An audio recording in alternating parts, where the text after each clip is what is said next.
Assalamualaikum warahmatullahi wabarakatuh.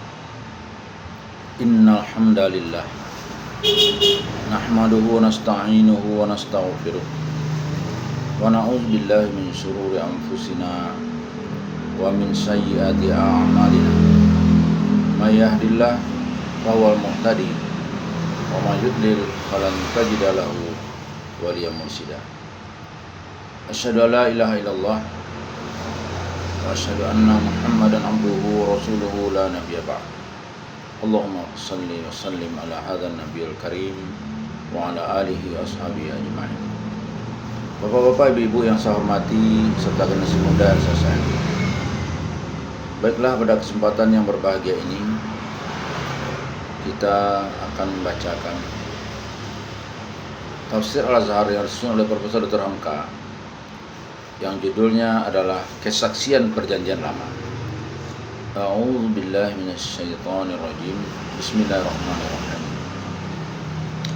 Kaum Kristen setelah mengatakan bahwa kesaksian Al-Masih di salib itu sudah terdapat di dalam kitab-kitab Perjanjian Lama, lalu mereka kemukakan beberapa ayat dari kitab-kitab nabi-nabi yang dahulu.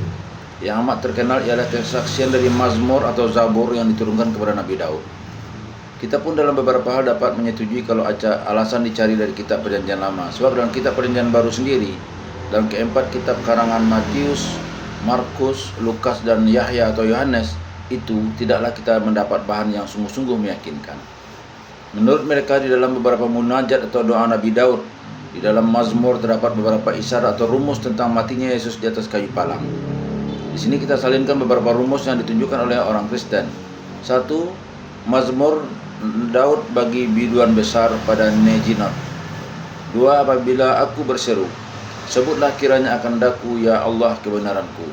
Maka dalam hal kepicikanku, engkau telah mengadakan keluasan bagiku. Kasihanilah kiranya daku dan terima apalah kiranya permintaan doaku. 3. Hai kamu, orang besar-besar, berapa lamakah kemuliaanku menjadi kehinaan? Berapa lamakah kamu kasih akan yang sia-sia dan menuntut dusta? 4. Saya ketahuilah olehmu bahwa Tuhan telah mengasingkan seorang kekasih bagi dirinya, maka Tuhan akan mendengar apabila aku berseru kepadanya. Menurut Kristen, ayat-ayat ini terang-teranganlah merumuskan penyelidikan Al-Masih. Pada ayat pertama membuatkan doa Al-Masih agar Allah dengan kebenarannya mengabulkan doanya, bahwa dalam kepicikannya Allah akan memberikan keluasan kepadanya. Dia memohon agar dia dikasihani. Di ayat kedua lebih jelaslah hal salib itu, yaitu seruannya kepada orang besar-besar, berapa lamakah kemuliaanku menjadi kehinaan? Sebab kalau dia dinaikkan ke tiang salib, niscaya dihinakanlah kemuliaannya. Sampai dia bertanya, kamu akan mengasihi hal-hal yang sia-sia dan menuntut dusta? Karena perbuatan orang besar-besar hendak menyalibnya itu mencintai yang sia-sia dan menuntut yang dusta. Inilah bukti yang nyata dari Perjanjian Lama, nubuat kematian Yesus di kayu palang. Demikian kata saudara Kristen. Baik, tetapi ayat selanjutnya menunjukkan dengan terang dan tegas bahwa permohonan doa beliau dikabulkan Allah. Allah menyatakan bahwa Allah telah mengasingkan seorang kekasih bagi dirinya. Itulah Isa Al-Masih. Arti mengasingkan di sini bukan membuang, tetapi menyisihkan atau mengistimewakan. Tidak seorang pun dapat mengganggu atau menganiaya dia. Dan selanjutnya Yesus yang dikasih itu menyatakan keyakinannya bahwa doanya akan dikabulkan. Maka Tuhan akan mendengar apabila aku berseru kepadanya. Dan doa itu pun telah disampaikan sebagaimana disebut pada Matius pasal 27 yang telah kita salinkan di atas. Di dalam kitab-kitab kaum Zending yang kita dapati, baik yang berbahasa Indonesia maupun berbahasa Arab, diuraikanlah ayat-ayat dari Perjanjian Lama itu, terutama beberapa petikan dari Mazmur atau Zabur yang menurut pengetahuan kita selintas adalah doa Nabi Daud belaka. Tetapi menurut penafsiran saudara Kristen, sebagian besar adalah nubuat Nabi Daud tentang penyaliban Isa Al-Masih. Mereka salinkan tidak kurang dari 43 Mazmur yang menurut mereka terang sekali tafsirnya menunjukkan Al-Masih Isa yang mati di kayu palang. Tetapi setelah kita pelajari pula dengan seksama, sebab Perjanjian Lama bukanlah hak istimewa yang hanya boleh ditafsirkan oleh orang Kristen saja. Ternyata bahkan bukan dari dalil buat meyakinkan bahwa Yesus mati di kayu palang, melainkan menambah yakin bahwa bukan beliau yang mati di kayu palang, tetapi orang yang mengkhianatinya itu. Dari contoh ialah misal pertama Mazmur keempat yang kita salingkan di atas itu. Contoh kedua, Dan saudara-saudara Kristen menunjukkan pula bahwa Mazmur 9 pun mengandung kenyataan yang nyata sekali tentang Isa disalib.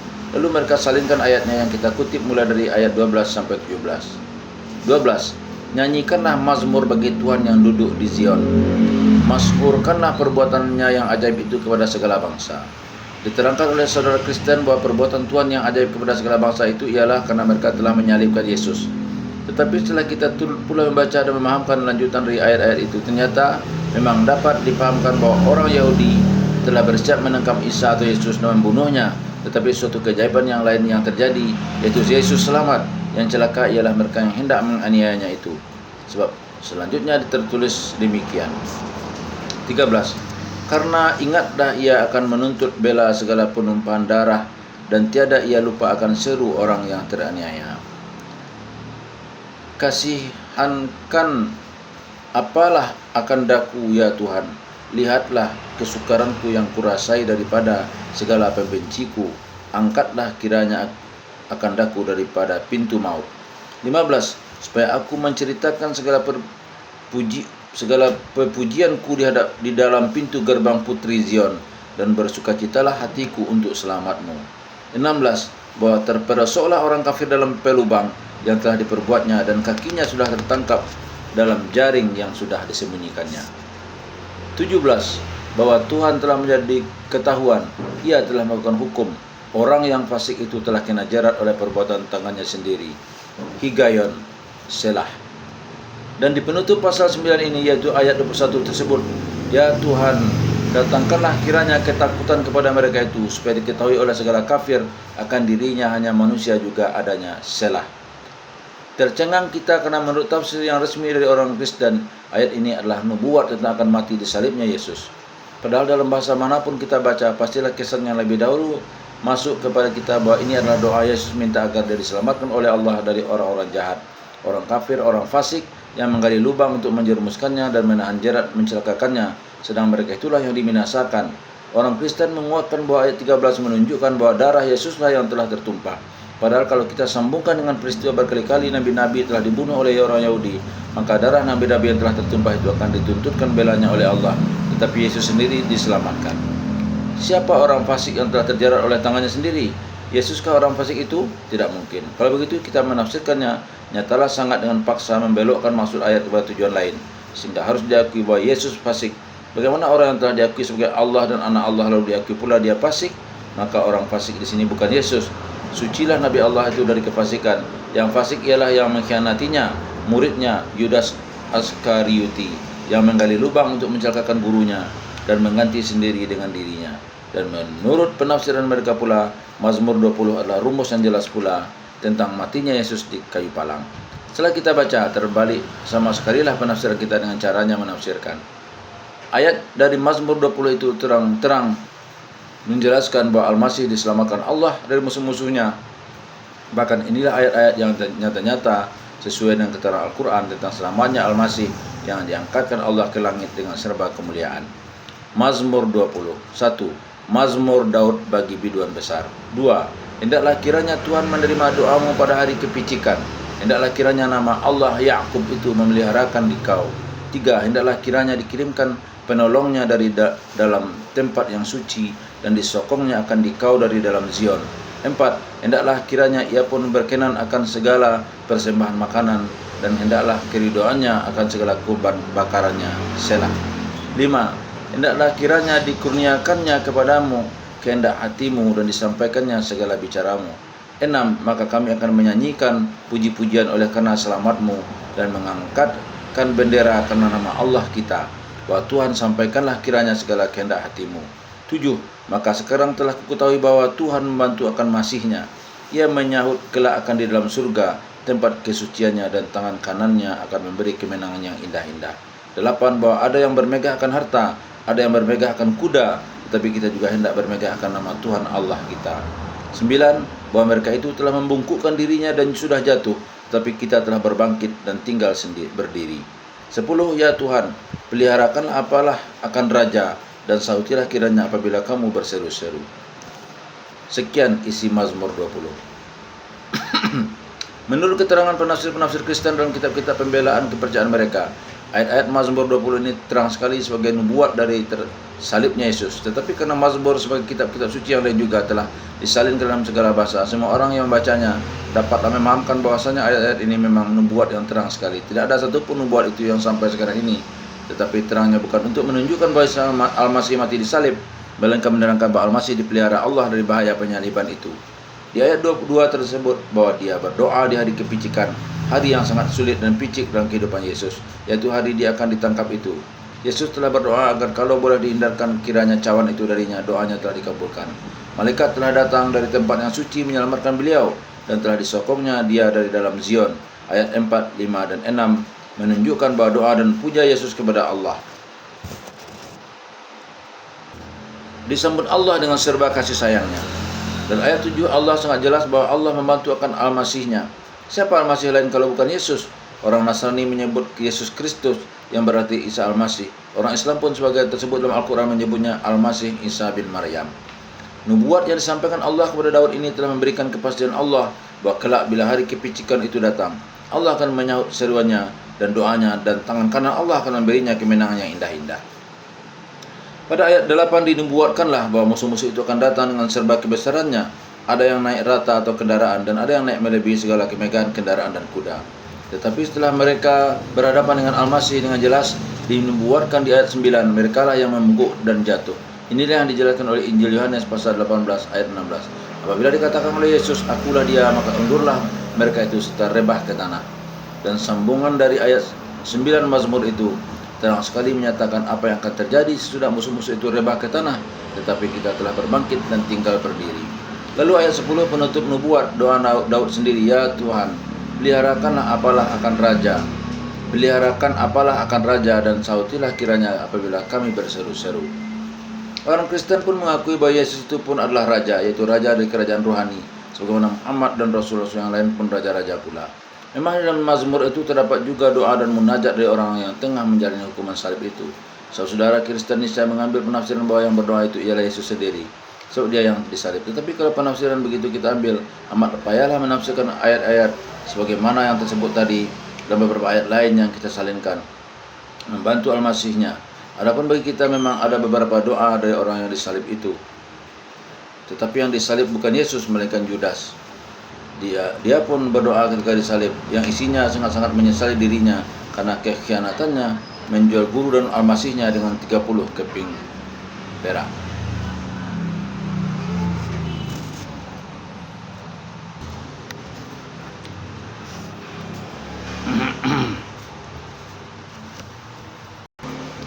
Mazmur 22. Orang Kristen menafsirkan bahwa ayat-ayat pada Mazmur ini terang-terang seruan Yesus kepada Allah setelah dia disalib. Apatah lagi dalam ayat pertama dia berseru, ya Allahku, ya Allahku, mengapa engkau telah meninggalkan daku?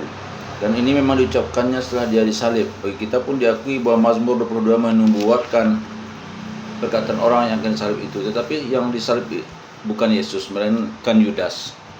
Sebab dalam beberapa ucapan itu terbuktilah bahwa dia hanya bisa keluar dari mulut Yudas yang mengkhianati gurunya, menyesali diri atas kerendahan budinya. Mari kita salingkan dan mari kita renungkan. 1. Ya Allahku, ya Allahku, mengapa engkau telah meninggalkan daku dan jauh engkau daripada menolong aku dan daripada bunyi pedangku. 2. Ya Allahku, bahwa aku berseru pada siang hari, maka tiada engkau sahut, dan pada malam tiada aku mendapat senang. 3. Tetapi engkau juga suci, serta duduk di antara segala puji-pujian orang Israel. 4. Kepadamu juga telah harap segala nenek moyang kami. Mereka itu percaya, maka engkau memeliharakan dia. 5. Mereka itu telah berseru kepadamu, maka mereka itu pun terpeliharalah. Mereka itu percaya akan dikau, maka tiada mereka itu mendapat malu. 6. Tetapi aku ini seperti cacing, bukannya manusia, suatu kecelaan kepada manusia, dan suatu kehinaan kepada orang banyak. 7. Barang siapa yang melihat atau memperolok-olok akan daku, mereka itu mengelutkan lidahnya kepadaku, serta menggelengkan kepalanya, katanya. 8. Dia telah memulangkan halnya kepada Tuhan. Biarlah dilepaskannya akan dia, jikalau kiranya ia berkenan akan dia. Kata saudara Kristen, inilah nubuat Daud yang terang tentang apa yang akan kejadian di atas diri Yesus di kayu salib. Dan kita melihat pada ayat ini, inilah ucapan Yudas setelah dia yang tersalib. Doanya sangat berbeda dengan doa seorang Rasul Allah. Nabi Isa tidak akan menyesali Allah karena doanya tidak didengar. baik siang maupun malam. Nabi Isa tidak akan merasa dirinya ditinggalkan Allah. Apatah lagi bagi orang Kristen menjadi satu kepercayaan buat menafsirkan bahwa Isa Al-Masih yang dikatakan anak Allah, bahkan Allah sendiri yang menjelma menjadi anaknya. Daud anak dalam kesulitan telah meninggalkan anak itu. Kalau memang begitu ucapan Yesus di kayu salib, nyata bahwa dia tidak yakin bahwa Allah ada dalam dirinya, dan batalah penghargaan terhadap dirinya yang dijunjung tinggi dikatakan 1/3. Tetapi doa ini pastilah ucapan Yudas setelah disalib.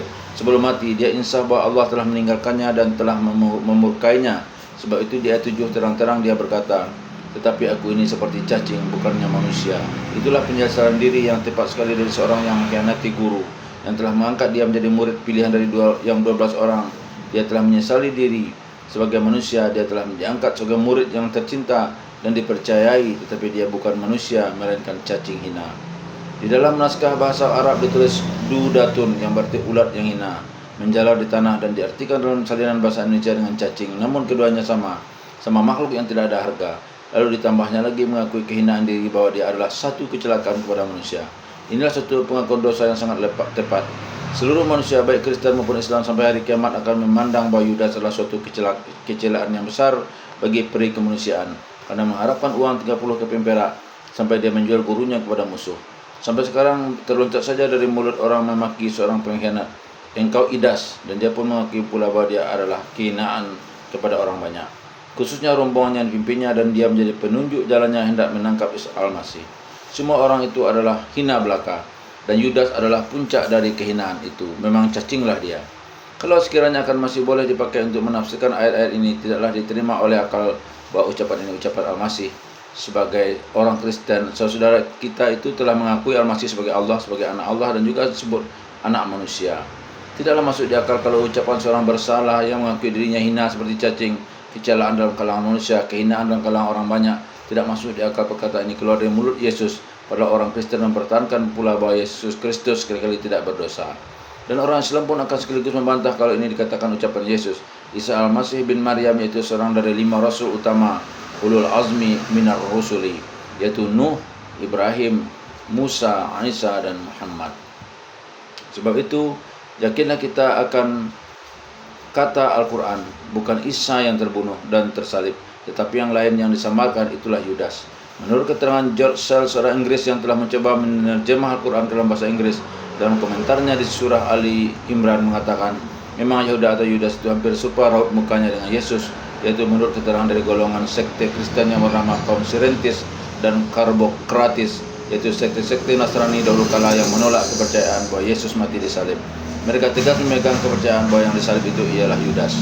Yang naik tiang salib adalah Yudas. Dapatlah kita memahami apabila rombongan itu telah datang yang Yudas sebagai petunjuk jalan di waktu malam hingga memakai obor dan lentera, hanyalah Yudas seorang raja yang tahu wajah gurunya. Sebab itu ketika akan berangkat dikatakannya bahwa Yudas seorang saja yang tahu wajah gurunya. Sebab itu ketika akan berangkat dikatakannya bahwa mana yang nanti saya cium itulah dia dan tangkaplah dia. Tetapi setelah berhadapan, setelah ditanya apakah engkau Yesus, beliau dengan gagah dan tenang menjawabnya, akulah dia. Mereka pun tersurut ke belakang bahkan jatuh rebah.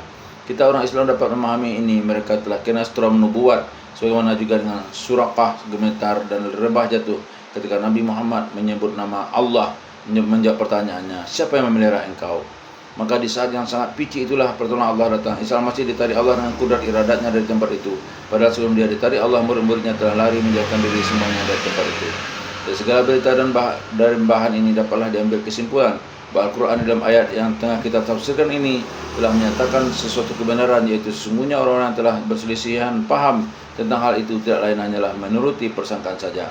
Mereka tidak dapat mengungkapkan satu fakta yang dapat dipegang dengan yakin tentang matinya Al-Masih karena disalibkan atau dibunuh orang. Tentu dalam kalangan orang yang telah menetapkan kematian Al-Masih di atas kayu palang sebagai suatu dogma akan membalikkan tanya, kemana Nabi Isa sesudah itu kalau memang bukan dia yang disalib?